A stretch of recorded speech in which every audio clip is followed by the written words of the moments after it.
Où est l'arnaque?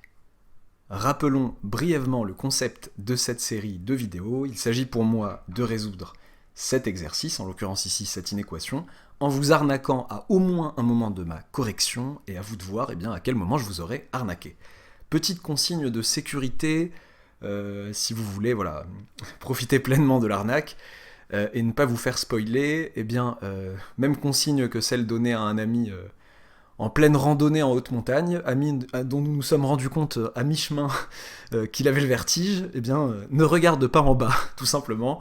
Ne regardez pas en bas, ne regardez pas la section commentaires avant d'avoir regardé la vidéo, avant d'avoir essayé de voir par vous-même où était l'arnaque, etc.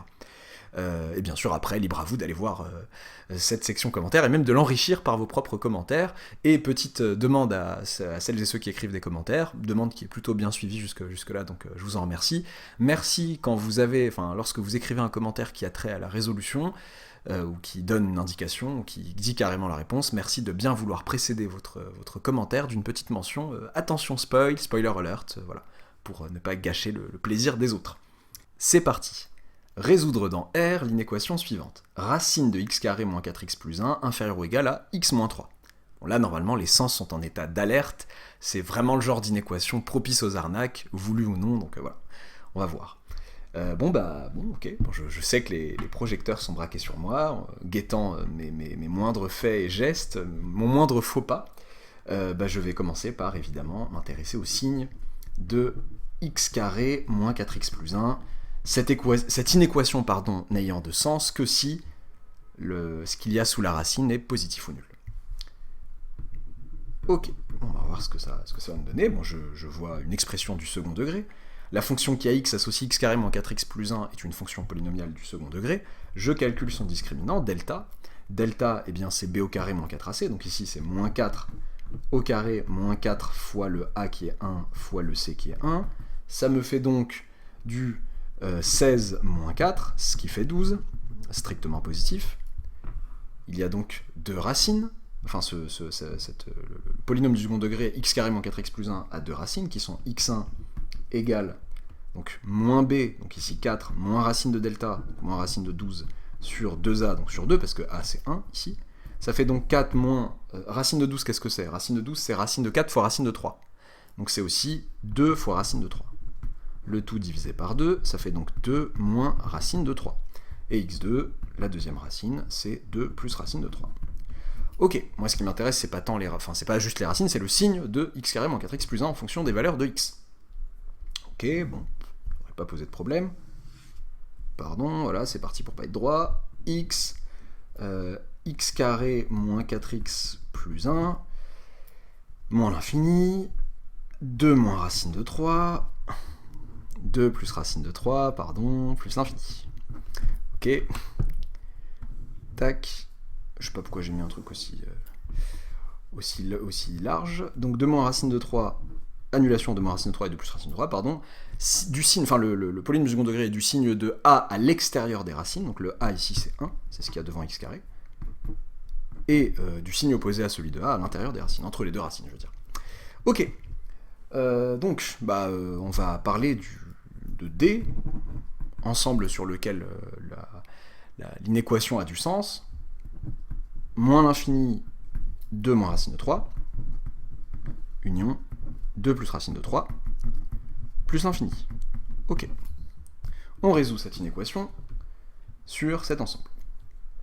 Quel que soit x appartenant à D, que veut dire racine de x carré moins 4x plus 1 inférieur ou égal à x moins 3. Cette chose est équivalente à...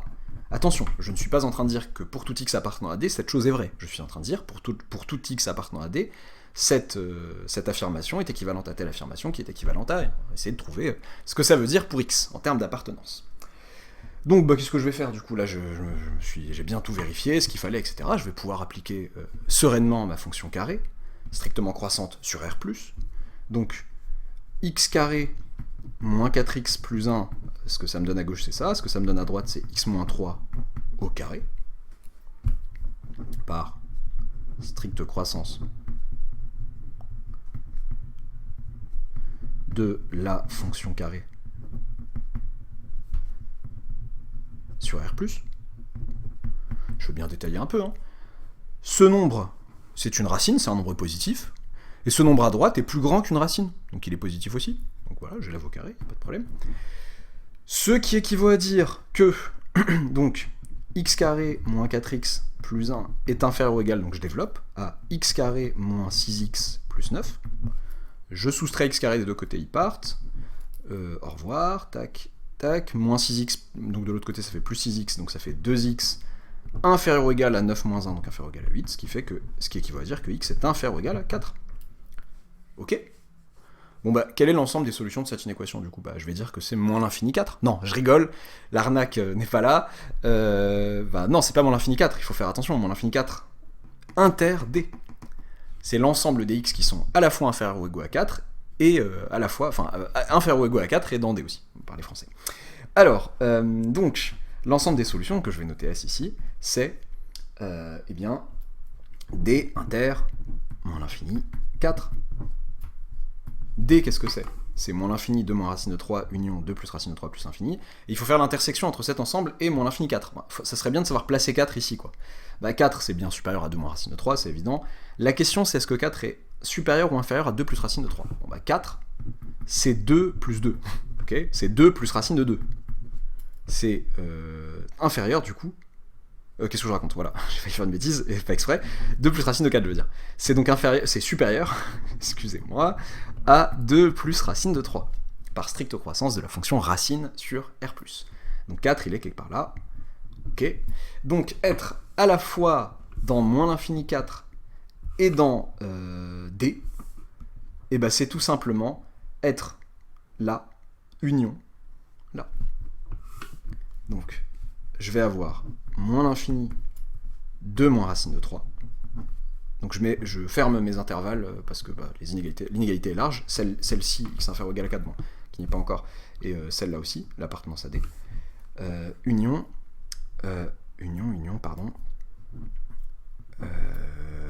2 plus racine de 3, 4, c'est ça. Pardon. Ok, du coup, voilà.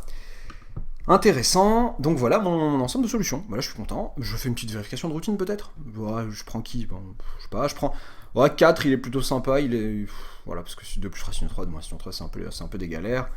Est-ce que si je vérifie avec 4, est-ce que ça marche? Racine de, donc 4 au carré, 16 moins 16 plus 1, donc ça fait racine de 1. Et de l'autre côté, ça fait 4 moins 3, ça fait 1. Bon, ok, effectivement, je suis pas étonné d'avoir l'inégalité vraie, mais limite quoi. Parce qu'après, ça devient plus vrai. Ok, bah, ça va. Bon, comment ça, vérifier encore pour un autre nombre? Qu'est-ce que vous me voulez encore? 0 0, ouais, ok. 0, il est dans le bon intervalle, dans le bon domaine, je veux dire, dans cet intervalle-ci, pour être plus précis. Oui, je suis d'accord. Oui. 2 moins racine de 3 est positif. Hein. 2, je rappelle que c'est racine de 4. Donc 0 est bien dans l'intervalle moins l'infini 2 moins racine de 3. Bah, je remplace x par 0 si vous le voulez, ok. Pourquoi ce manque de confiance là? Racine de 0 carré moins 4 fois 0 plus 1, donc ça fait racine de 1 inférieur ou égal à 0 moins 3. Ah. 1 inférieur ou égal à moins 3. Grande nouvelle. Il y a eu une arnaque. C'est faux. Enfin, cette résolution est fausse, il y a un problème. Bon. Où est l'arnaque? Parlons sérieusement.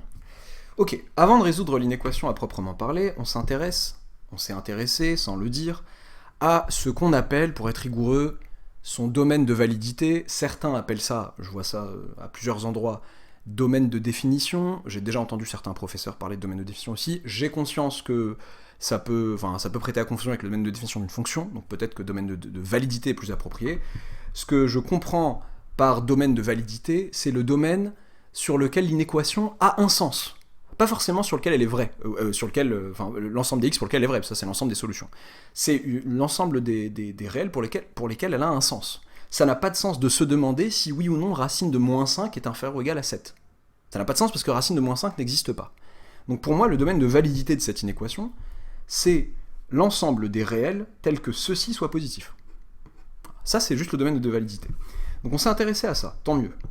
Mais le truc, c'est qu'en passant, donc en nous concentrant sur ce domaine de validité, ici, en arguant du fait que Alors j'ai voulu, voilà, au début j'ai voulu taire un peu, donc la douille est là, l'arnaque est là. Je suis passé un peu vite au début, je me suis dit, ah, j'ai peur que ça passe mal. J'ai utilisé la fonction carré, j'ai tellement l'habitude dans la vidéo de dire, voilà, par stricte croissance 2, machin, que des gens habitués risqueraient de dire, attends, pourquoi il a pas dit, il a pas parlé de croissance, là, de stricte croissance de la fonction carré, qu'est-ce qui se passe?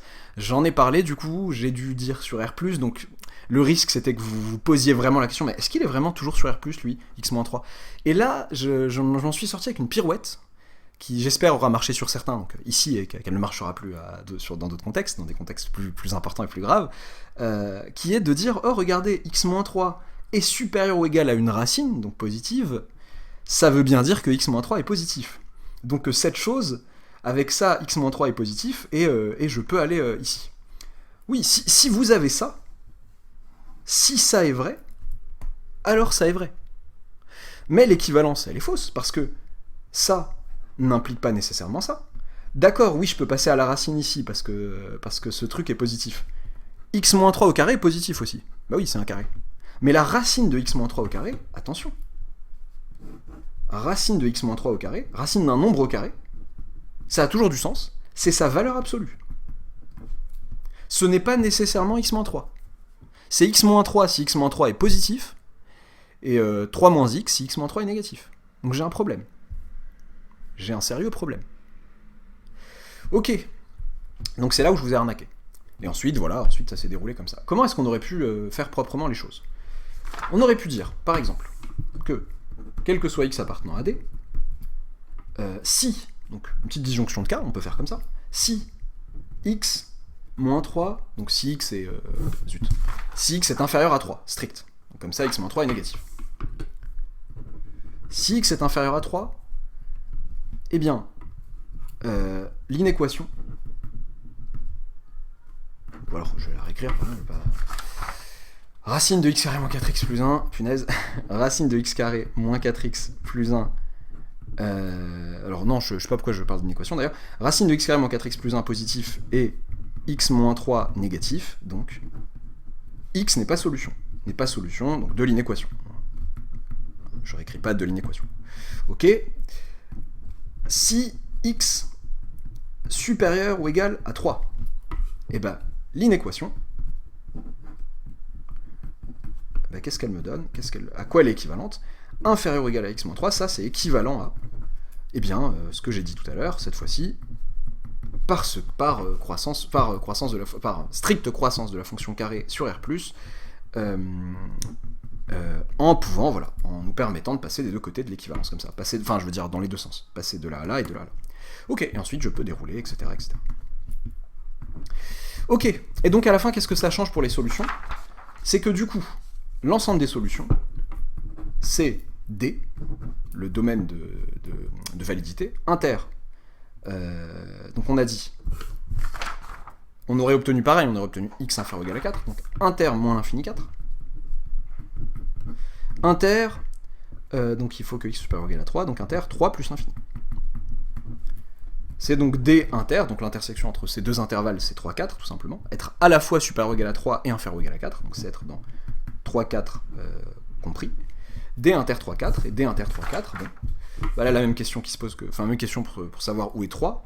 3 est ici en fait. 3 est entre 2 moins racine de 3 et 2 plus racine de 3. 3 est évidemment supérieur à 2 moins racine de 3, parce que 2 moins racine de 3 est inférieur à 2. Et 3 est inférieur à 2 plus racine de 3, parce que 3 c'est 2 plus racine de 1. Racine de 3 est plus grand strictement que racine de 1 par stricte croissance de la fonction racine carré sur R+. Ok, donc D inter 3, 4, pardon, j'ai oublié d'en profiter pour regarder ce que j'allais faire avec D inter 3, 4. D, tac, tac, 3, 4, tac, tac, donc il va rester 2 plus racine de 3, 4. Donc toute la partie qui est là, au revoir. Voilà, et du coup ça empêche de fausser le résultat en prenant 0 ou autre. Ok, ça c'est une façon de rédiger. Une autre façon, ça serait dès le début, pour pas avoir à faire cette disjonction de cas, dire, je sais pas moi, racine de x carré moins 4x plus 1 inférieur ou égal à x moins 3, si et seulement si.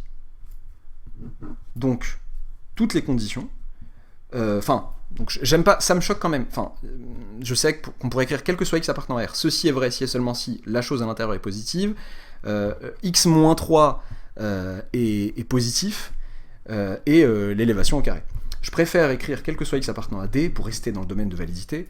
Ceci est vrai si et seulement si, eh bien, x moins 3 est positif et et x carré moins 4x plus 1 le tout au carré plus petit ou égal à, qu'est-ce que je raconte, il n'y a pas de carré ici, je suis fatigué, x carré moins 4x plus 1, donc on a fait sauter le carré, inférieur ou égal à x moins 3 au carré, pardon. Voilà, et ensuite on résout en gardant en tête qu'on est avec x moins 3 positif ou nul. Ce qui revient un peu au même que la disjonction de cas en fait, c'est juste que là on voit rapidement, on se dit ok, je dois être plus grand qu'une racine, donc je suis, enfin il faut être positif, il faut que je sois positif. Je sais que certains mettent ça dans le domaine, en fait, que certains rétrécissent encore le domaine de validité en disant que le domaine de validité, il doit comporter la condition x moins 3 positif ou nul. Donc x appartient à 3 plus l'infini. Ça simplifie les choses parfois au niveau de l'élève. Donc, enfin, d'avoir les deux trucs à la fois, comme ça c'est fait. Je suis pas forcément d'accord sur le plan théorique, sur le plan de la signification des choses. Pour moi, le domaine de validité, c'est le domaine sur lequel l'inéquation a un sens. Pour moi, il n'y a pas de problème de sens. C'est pas de savoir quand est-ce qu'elle est vraie ou pas, pour quel x elle est vérifiée ou pas. Ça, c'est l'ensemble des solutions. Cette inéquation a un sens pour moi, pour x égale 0. Pour x égale 0, le membre de gauche est bien défini. Voilà pourquoi on parle parfois pour certains de domaine de définition. Le membre de gauche est bien défini, comme un peu pour les fonctions. Même si, d'accord, domaine de validité me semble un peu plus rigoureux. Le membre de gauche est bien défini pour x égale 0, ça fait racine de 1. Et le membre de droite est bien défini pour x égale 0, c'est moins 3. Mais on remarque qu'il est faux de dire que 1 inférieur à moins 3, inférieur ou égal à moins 3. Donc 0 n'est pas solution d'inéquation. Ça a du sens de se poser la question. Voilà, est-ce que j'ai oublié quelque chose ? Je ne crois pas. J'ai bien résolu, oui, j'ai donné la bonne résolution à la fin. N'hésitez pas à vous abonner si ce n'est pas encore fait, il serait dommage de louper une arnaque. N'hésitez pas à activer je sais pas si elle existe encore, mais je crois que oui, la petite cloche des notifications pour être notifié, à liker la vidéo si elle vous a plu, et à bientôt pour une nouvelle arnaque.